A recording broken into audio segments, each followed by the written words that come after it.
Welcome to Spectrum IAS academy. This is Byra శివపోతురాజు.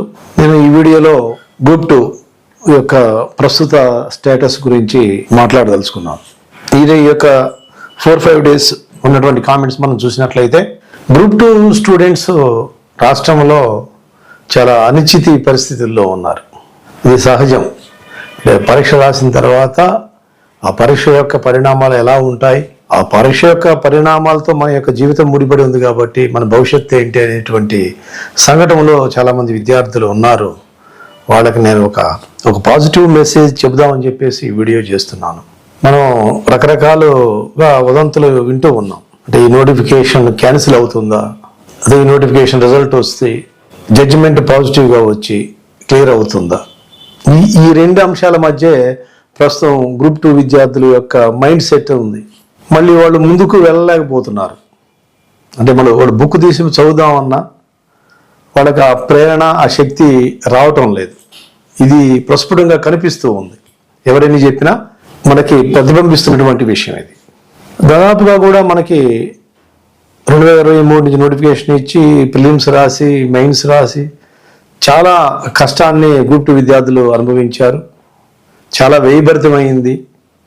ఎన్నో ఆటుపోట్లు తట్టుకొని ప్రిలిమ్స్ మెయిన్స్ దాటడం జరిగింది.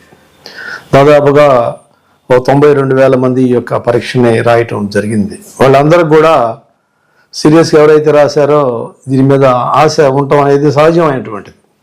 ముఖ్యంగా కష్టపడి చదివిన వాళ్ళు దానికోసం వెయిట్ చేస్తూ ఉంటారు. సాధారణంగా రాసిన వాళ్ళు వేరే పనుల్లో నిమగ్నం అవుతారు. అది మనకి అవసరం లేదు ఇక్కడ మనకి.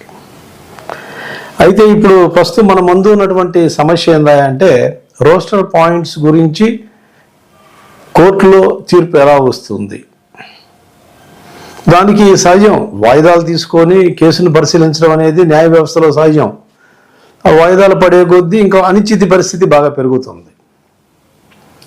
కొంతమంది చెప్తున్నారు ఇది క్యాన్సిల్ అవుతుందని చెప్పేసి అంటున్నారు. కొంతమంది క్యాన్సిల్ కాదు, ఇది క్లియర్ అవుతుందని చెప్పేసి అంటున్నారు. ఇప్పుడు మనం ఏ స్టాండ్ తీసుకోవాలి?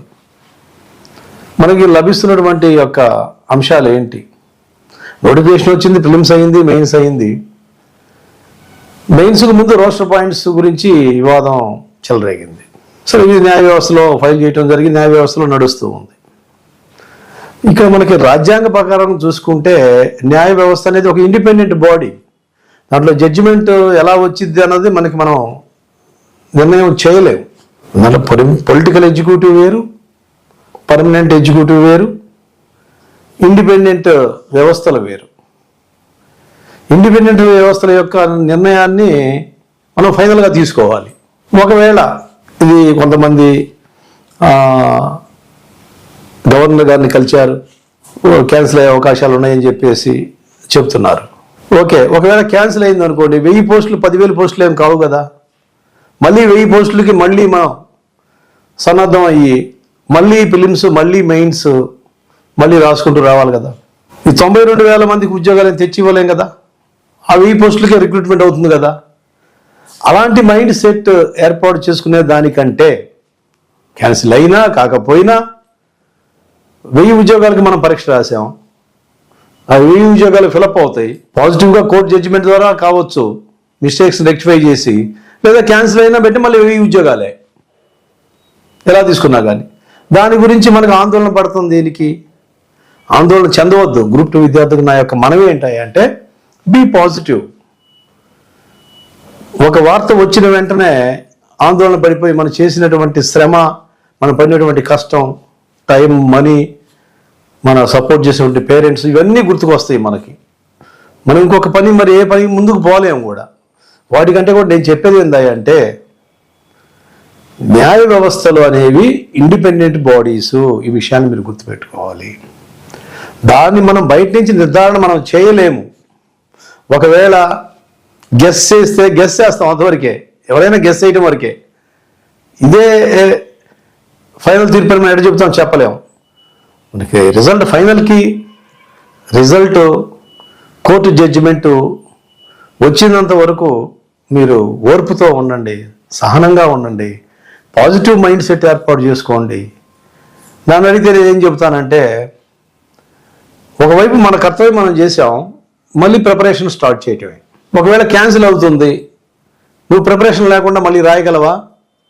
రేపు వచ్చే క్వశ్చన్ పేపర్ని, రేపు వచ్చే క్వశ్చన్ పేపరు మొన్న వచ్చిన క్వశ్చన్ పేపర్ కంటే ఇంకా ఇన్నోవేటివ్గా ఉంటుంది. అప్పుడు ప్రిపరేషన్ అవసరమే కదా. అందుచేత ఏదైతే మనం ఇక్కడ మన పని డ్యూటీ చేసి పక్కన పెట్టేశాం, అయిపోయింది అంతే. న్యాయమే జరిగిద్ది, అన్యాయమేం జరగదు. ఎందుకంటే నా యొక్క కెరియర్లో చాలా నోటిఫికేషన్లు చూశాను, చాలా కేసులు చూశాను, చాలా జడ్జిమెంట్లు చూశాను. కష్టపడి ఎవరైతే ప్రిపేర్ అయ్యే వాళ్ళ యొక్క శ్రమ ఎప్పుడు వృధా కాలేదు. ఆ యొక్క అనుభవంతోనే చెప్తున్నాను మీకు నేను. అంచేత మీరు ఎటువంటి ఆందోళన గురి కావద్దు. కొన్ని వీడియోస్ చూసి మీరు టెంప్ట్ కావద్దు. ఇమీడియట్గా వాళ్ళు చెప్పేశారు దానివల్ల మనకి ఇది జరుగుతుంది అది జరుగుతుంది అలా కాగమాకండి. నెక్స్ట్ మీ కర్తవ్యం మీరు చేయండి. మనం పని చేసుకుంటానే, మనకు ఉన్నటువంటి ఇంటి దగ్గర గృహ సంబంధమైనటువంటి పనులు చేసుకుంటానే మన పేరెంట్స్ మనం తోడ్పడుతూ ఓవైపు ప్రిపరేషన్ చేసుకోండి.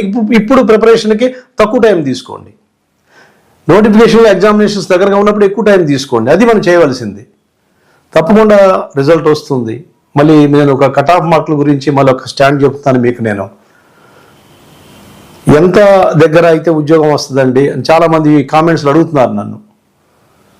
ఇంతకుముందు జోనల్స్ గురించి, తర్వాత రిజర్వేషన్ గురించి చెప్పుకుంటూ వచ్చాం. ముఖ్యంగా చెప్పాలంటే 140-200 మధ్య అంతా మనకి ఇక్కడ అంత కాంపిటీషన్ ఉంది. టోటల్గా చెప్పాలంటే 200 పైబడినటువంటి వాళ్ళు చాలా తక్కువ మంది ఉంటారు. వాళ్ళ గురించి మనం ఆందోళన చెందాల్సిన అవసరం లేనే లేదు. 140 లోవర్, మీకు పెరుగుదల వచ్చేసి 200. 140-190 మధ్య, 140-180 మధ్య, 140-170, 160 మధ్య ఆ సంఖ్య పర్సంటేజ్ పెరుగుతూ ఉంటుంది. కాబట్టి ఏమీ ఆందోళన పడమాకండి. ఫైనల్కి చూసుకొని తర్వాత వచ్చిన తర్వాత మళ్ళొకసారి రీచెక్ చేసుకోండి. మైనస్ మార్కులు పోయి మనకి ఎన్ని మార్కులు వచ్చినాయి, మనం ఎక్కడ స్టాండ్ అయి ఉన్నాము, ఇప్పుడు మనం చేయాల్సిన కర్తవ్యం ఏంటి. మనకి సోషల్ మీడియాలో ఉన్నటువంటి అనేక రకమైన వీడియోలు చూసి అనవసరంగా మీ యొక్క మైండ్ని పాడు చేసుకోమాకండి. Be positive. మన ఆరోగ్యం బాగుంటేనే మనం ఏమైనా సాధించగలం.